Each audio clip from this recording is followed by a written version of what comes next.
Cuckoo birds come by their name honestly. Their calls are usually relatively simple, resembling something like whistles, flutes, hiccups. Roughly, it sounds like coo, coo, coo. The calls are used in order to demonstrate ownership of a territory and to attract a mate. Within a species, the calls are remarkably consistent across the range. Now, why is this even remotely interesting this morning? Because cuckoo birds are not raised by their true parents. Look it up. Many species of cuckoo are known as brood parasites for their devious tactics of laying their eggs in another species' nest so the birds can be raised by somebody else. Now, wouldn't that be a convenient tactic? As a result, the cuckoo never learns its distinctive call from its parents. Fascinating is the fact that the cuckoo bird does eventually begin to sing its very own distinctive song. And no one can explain this except for the fact that it's innate to that species. Also fascinating is that the cuckoo will always leave the nest in which it was nurtured and the foster bird mama that cared for it. It might, for a while, mimic the song of its adopted species, but it will eventually reject it for its own. For essentially, any other song is alien to its core.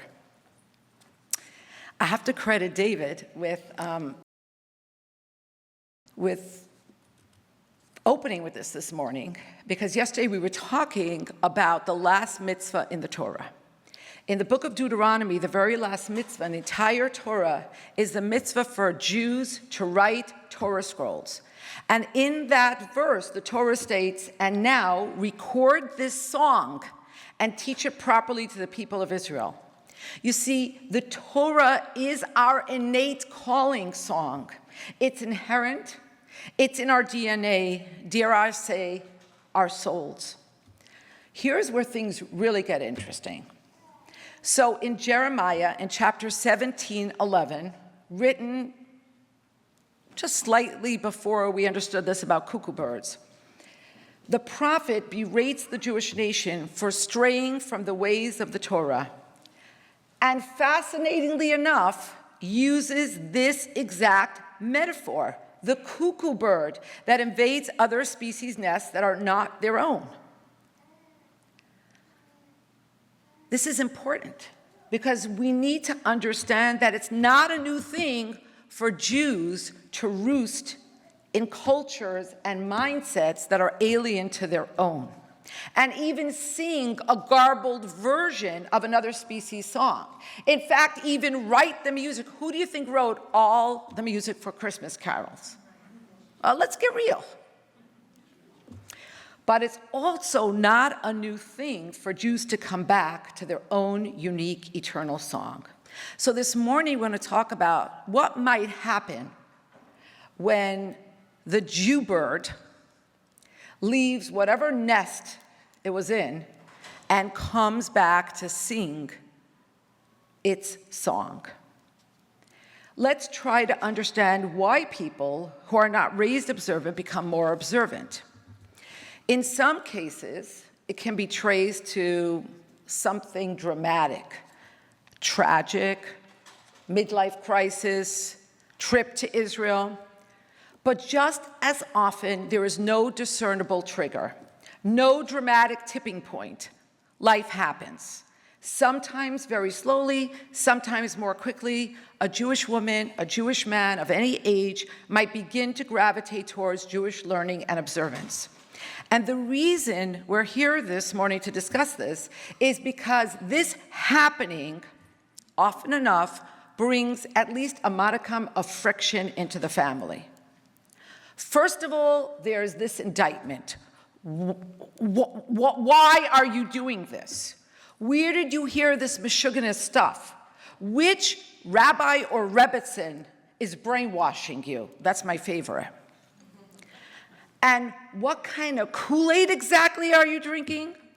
So first we have to understand that the return of the Jew to tradition, to observance, is actually the most natural thing in the world.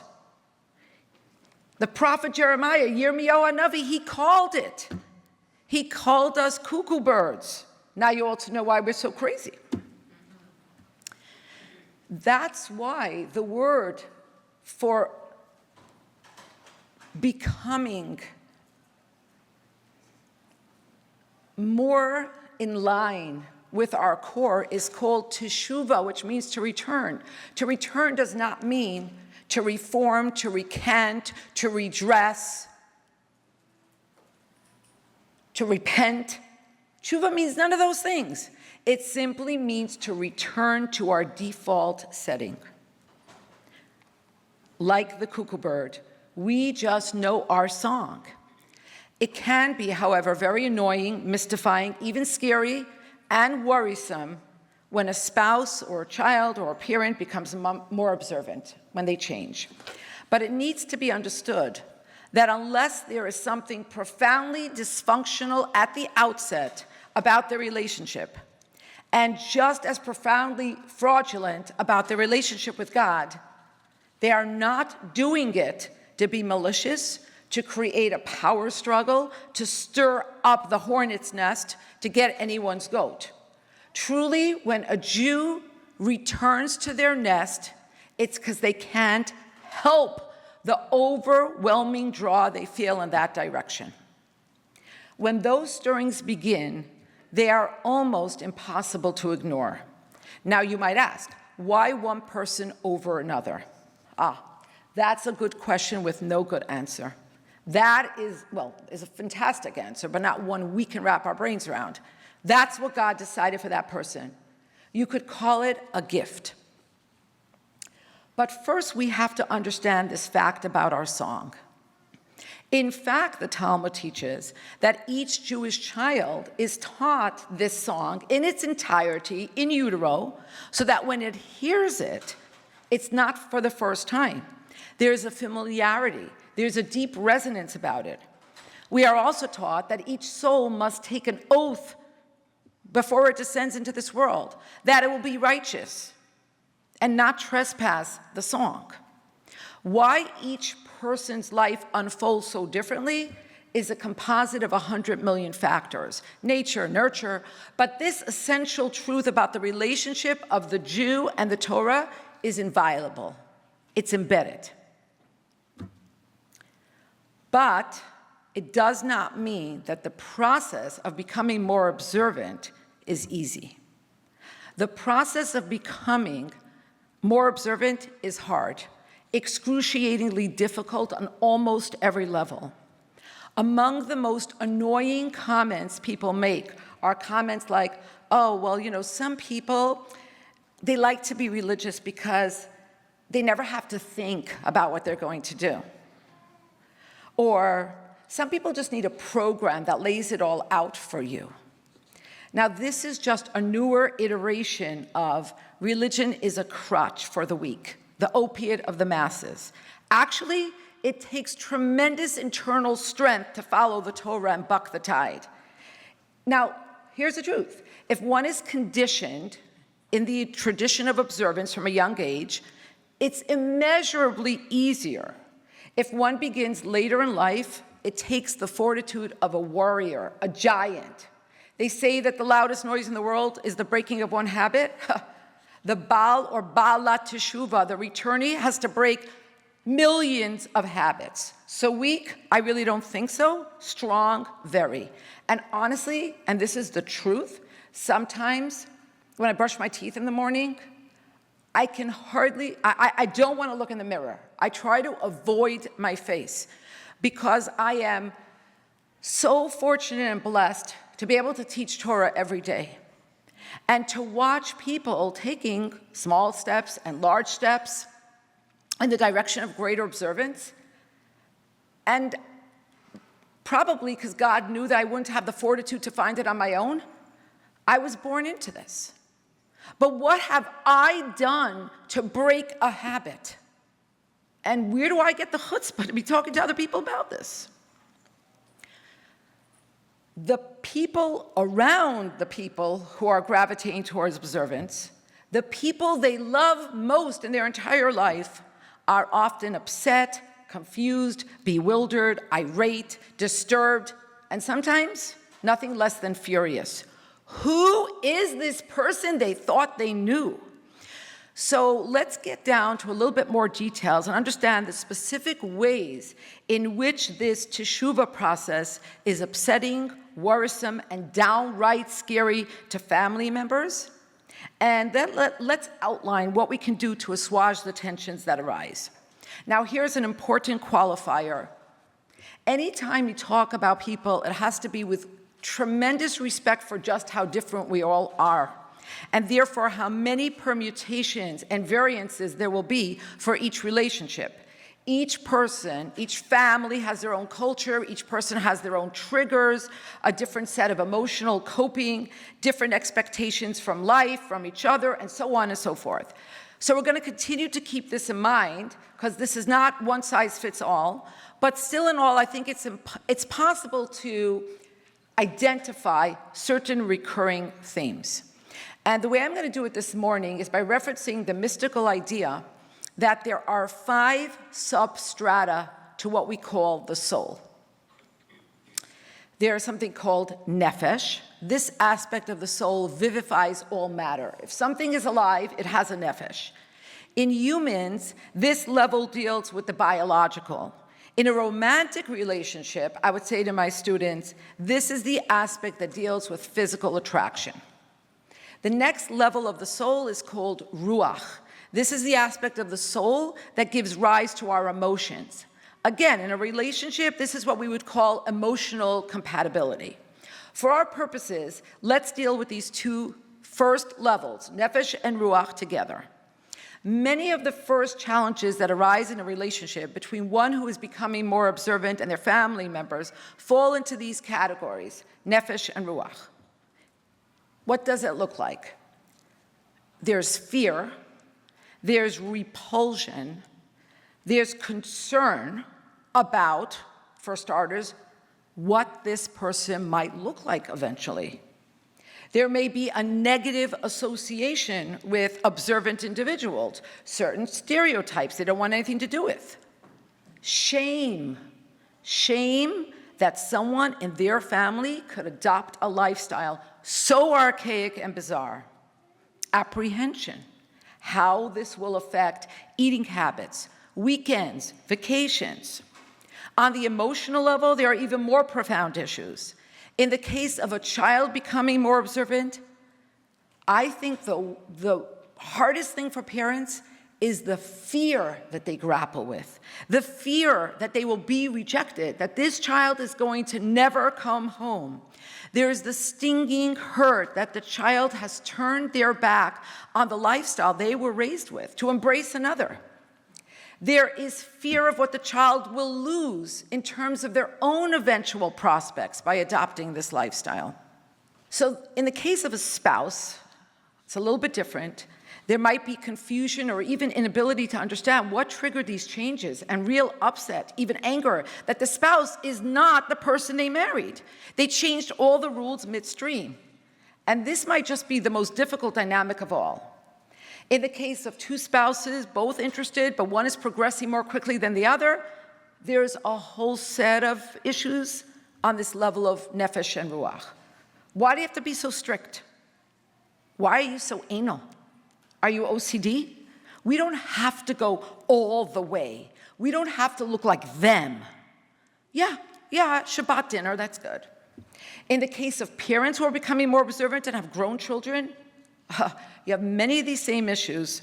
You have confusion, shock, anger that the rules are being changed, shame, what will my friends think? And also, how do I return these parents and get a normal set? Okay. The third level of the soul is called nishama. This is the aspect of the soul that deals with cognitive faculties. In a relationship, you would call this intellectual compatibility.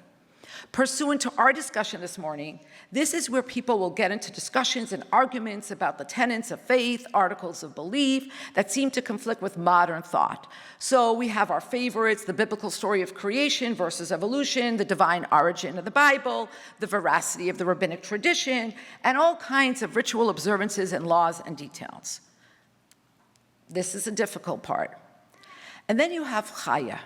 Chaya is the fourth level, and this deals with the spiritual compatibility of conviction, vision, and beliefs. Goes without saying, we have a problem in that department.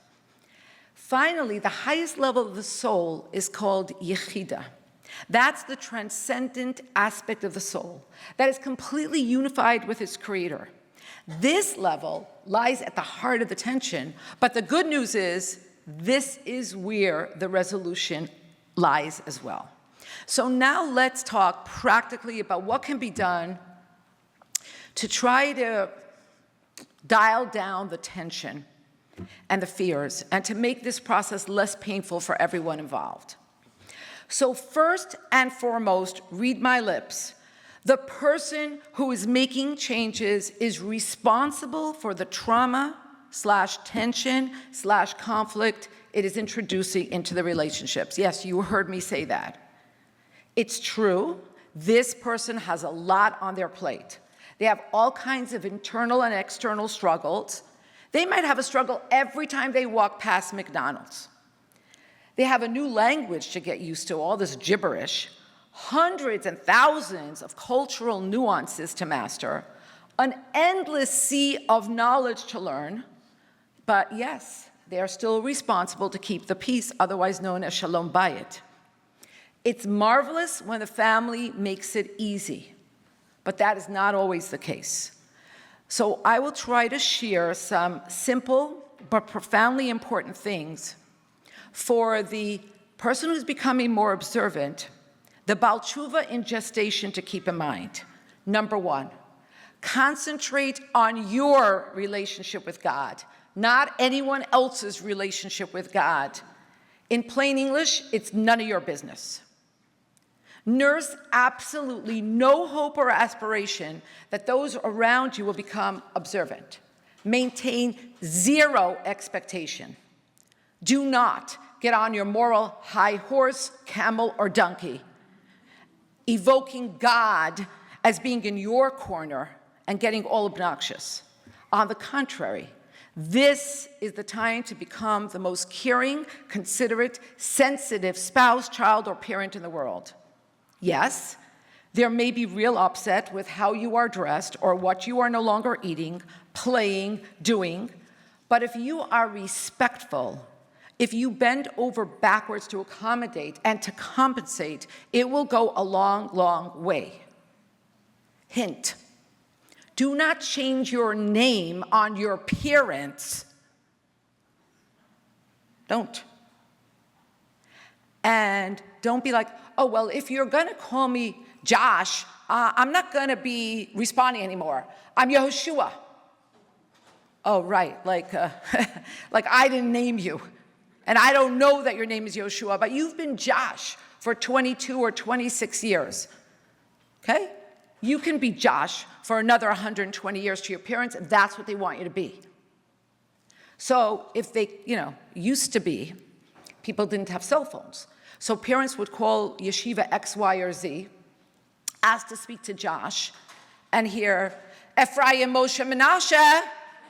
And they were like, OMG, I better get on the first plane and get to Israel, and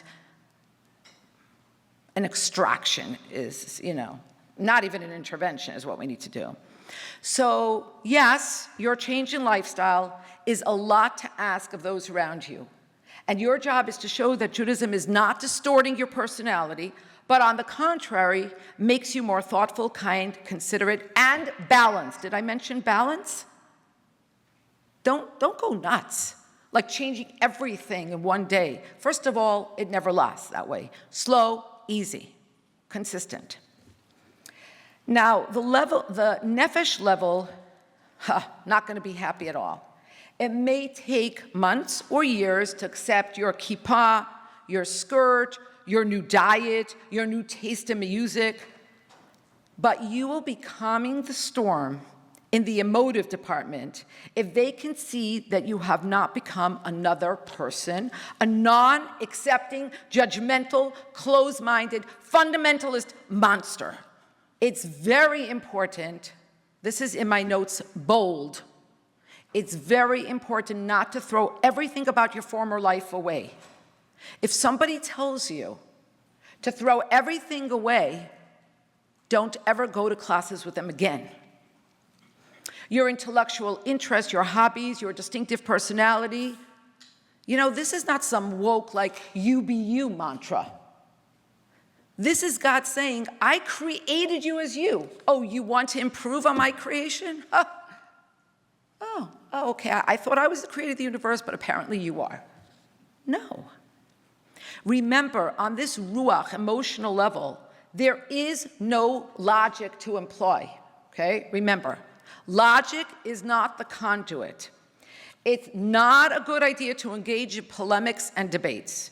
Resist the urge to foist all of your newfound knowledge on your nearest and dearest, maybe especially adolescent-aged children if you're the parent who has become more observant. Remember that it may take a long, long time, but the only thing that can help sometimes is time. In Hebrew, we have this wonderful expression, "Ma sheyaseh hazman lo yaseh hasechel." What time will do, intellect will not do. With time, hopefully, if you behave, they will learn that you're still the same you, a better version of you. But you have to give it time. During this period of time, before there's any acceptance of the new you, while there is still the hope that it's a passing phase, and that hope, it's a very strong hope, or the anger of the annoyance you have become, or both, you have to do two things at the same time. And this is like walking a trapeze simultaneously. You do have to compromise as much as halachically and humanly possible. Don't expect other people to make changes to accommodate your new needs. You find every possible dispensation within the rubric of Jewish law. And at the same time, stay your course with determination. At times, it will feel like everyone is against you.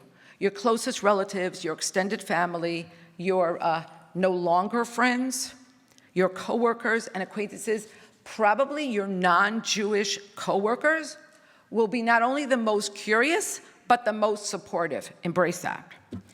We'll talk about why that is. But remember to see the other side. Looking up at the sun is a different experience for the person with sunglasses and a hat than it is for the person that's looking without sunglasses. So what to you is exciting and wonderful, and you're basking in the rays and the light and the heat and the warmth, for them, they're getting blinded by the sun, it's a major nuisance, and they're getting a headache. When things get tough and you're feeling especially lonely, okay, this is really important. Don't make the mistake of making your newfound teachers and mentors your new spouse, parents, kid.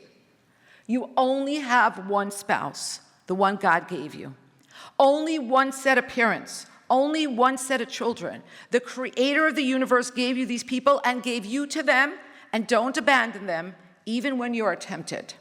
I'm not talking about real dysfunction or danger. Your teachers and mentors are going to be hugely important at this stage in your life.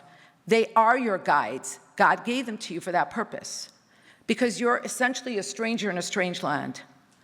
But I beg of you, run the other way if your mentors and guides don't stress the importance of maintaining peace and respect.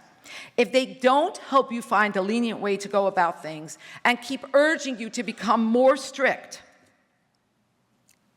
and more disruptive on your family dynamic, if they lean on you to make changes more quickly than you feel is healthy, run, don't walk away. And no matter what you do, don't put these people on a pedestal.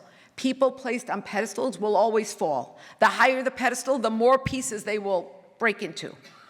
These people are very likely wonderful, giving, knowledgeable, and they can help you and guide you, but they are people, they are not saints, they are not angels, they have flaws, they have shortcomings, they have warts, they have foibles.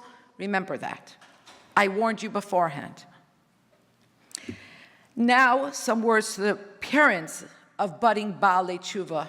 Anybody in this room have a child who's becoming more observant? What's your name? Bill. Bill, hold on to your seat. Your children could be choosing any lifestyle at all, Bill, any. Believe me. Of all the choices out there, this is the only one that legislates. Let me make that more clear. In Judaism, it's not the 10 suggestions, it's the 10 commandments. So if your kid is becoming more observant, they're actually beginning to take certain things very seriously. All of a sudden, they're going from a postmodern situation where, hey, you be you, well, whatever it takes, man, whatever's your truth, right? They're going to a place where there are actually truths, and then there are things that are not true at all. So this is a lifestyle that legislates honoring parents, actually rising every time a parent comes in the room, never calling the parent by the first name, never asking your parent to pass the ketchup. And who do you think you are to tell your parents, oh, you're going to be on the block anyway, pick up my dry cleaning? Not in this religion.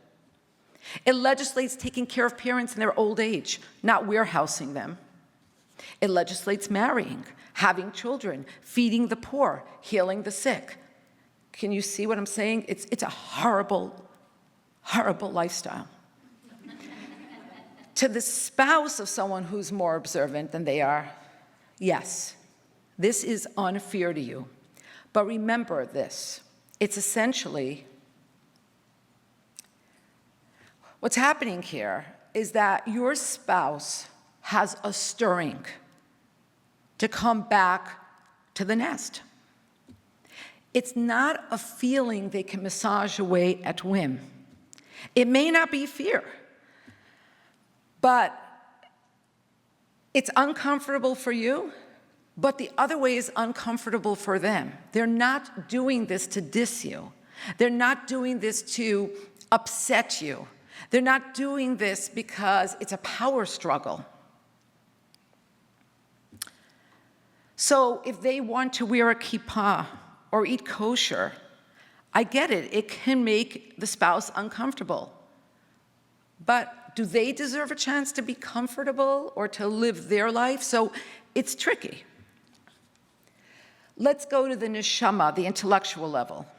When you are challenged by family members with questions, and there's going to be a million questions. This is not the game of 20 questions. This is the game of 20 million questions. Remember, you can't possibly know everything you need to know. So right now, take a deep breath and take the pressure off of yourself. Hopefully, you have the brains to know who to ask. Reserve the right to change your position. There are numerous opinions on certain issues. So just because one teacher says something, there may be somebody who says something else. So if you tell your parents something, and then you hear a much better explanation, that's okay. The Torah is deeper than the sea, wider than the universe. It takes a million lives to begin to understand just a thimbleful of Torah. So if you're becoming more observant, don't live with the pressure that you're supposed to have every answer. Don't feel like you have to be the world's specialist on every matter. You have to explain to your relatives, to your friends, to your parents, that this is a journey, it's a process, you know very little, you will likely know very little for the rest of your life, things may change, and you will keep them posted. So they should prepare for inconsistency as it manifests. The other thing is you have to remember that there are many issues that cannot be thrashed out on the level of intellect. Some things you just have to live to understand. It's like, I'm gonna go try to explain to you the beauty of music. No, you have to hear it.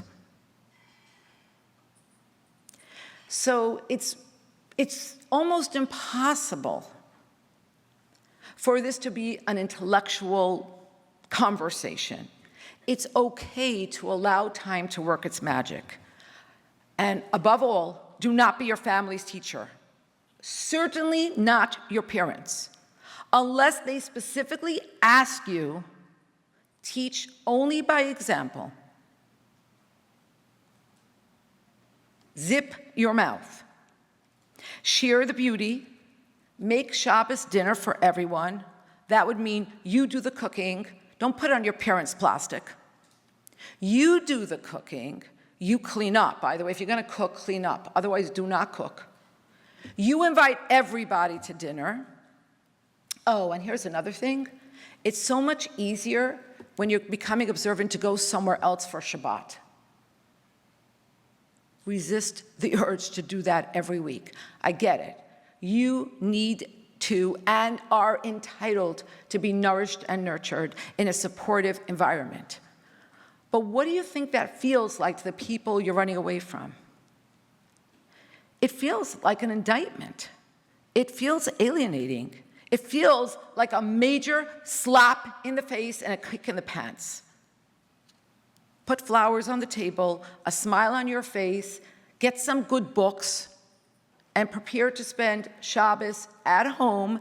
And if you don't like what they're watching on TV, or you don't want to watch TV anymore on Shabbat, find another room. Make believe it's COVID. Go outside, get on the bench. Here is the most important thing that has to be understood. Judaism is God-centered. We're all used to living in a me-centered universe.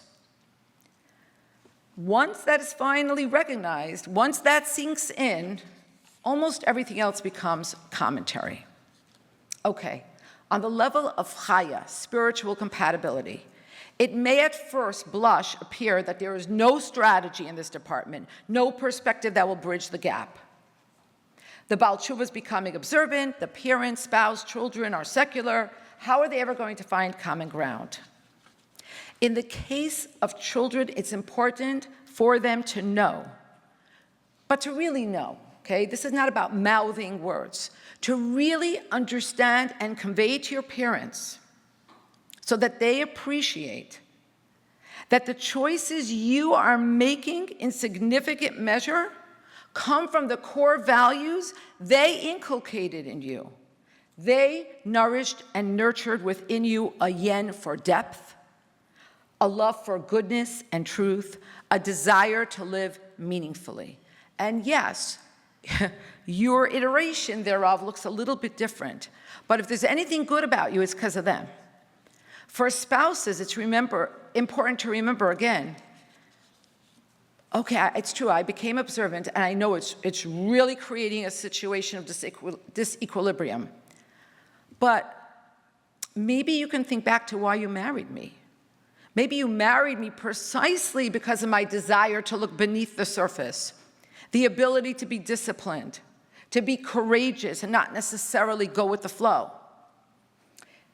If it's your children that are stuck in this quagmire, remind them that you are still the parent you always were. Things are just, you're seeing things a little bit differently now. But in terms of priorities in your life, they are your priority. They are where you want to put your passion.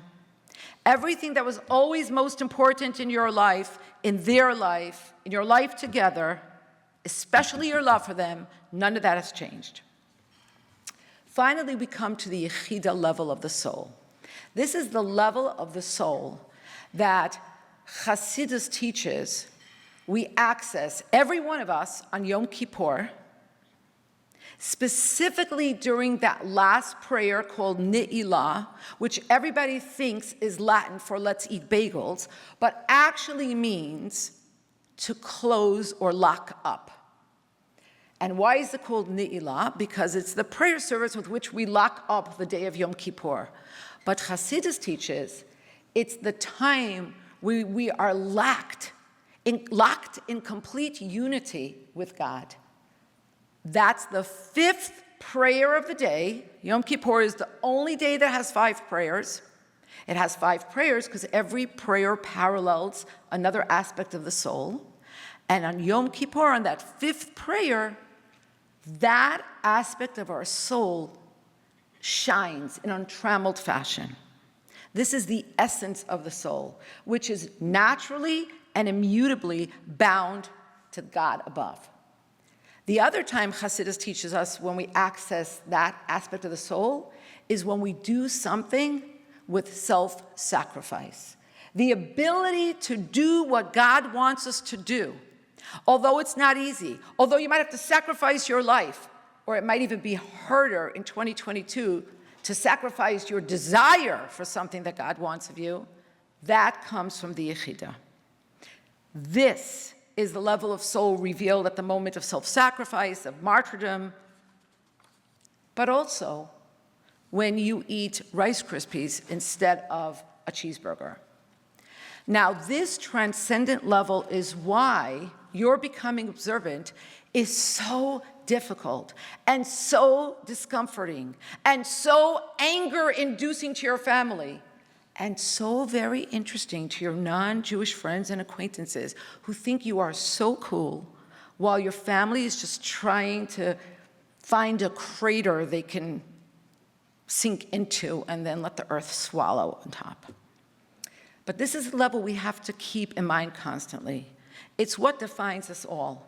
No matter if we're conscious of this or believe in it or not, it's what binds us and is ultimately why, again, barring dysfunction and a conflicted relationship in which religion is only one spoke in the whole wheel, in many cases, not all, but in many, many cases, things are going to work out.